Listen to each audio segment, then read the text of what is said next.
If your goal is to grow your savings, then you need to stop ignoring this one thing. So it is the power of your money making money, also known as compound interest. Now, you might have heard of this before, but it is essentially what keeps rich people rich and those that aren't using it at a disadvantage. So you know when you have a snowball and you push it down a hill and it starts off small and it rolls and it gets bigger and bigger and bigger, and by the bottom of the hill, it is an absolute beast. This is what happens with your money. You are making interest on top of interest. Your money is making money. Let's break it down. So let's say that you have £100 a month to invest for the next 40 years.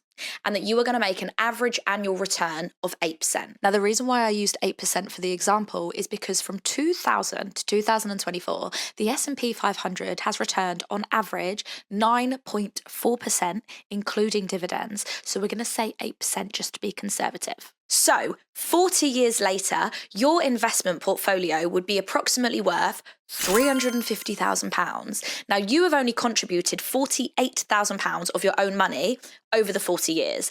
So you have made £302,000 in interest. That is the power of compound interest when it comes to investing.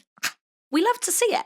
Now, I know what you're thinking. How do I make compound interest? To get compound interest on your investments, you need to reinvest your dividends or your capital gains back into your investment portfolio instead of taking that money out. And that is why investing for a really long period of time is so important.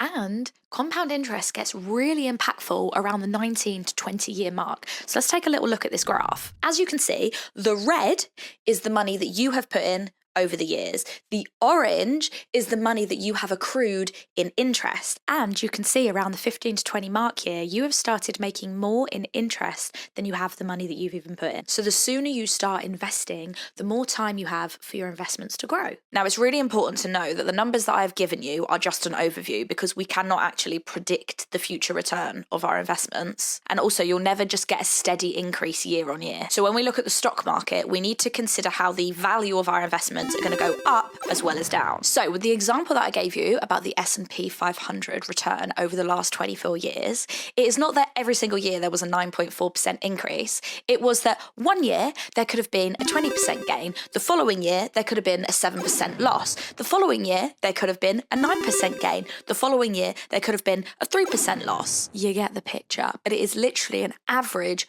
over a longer period of time. So you have to be prepared to know that your investments are going to go up as well as down. And that's why you've got to be in it for the long haul. And feel free to drop a comment below to ask any questions that you have about compound interest.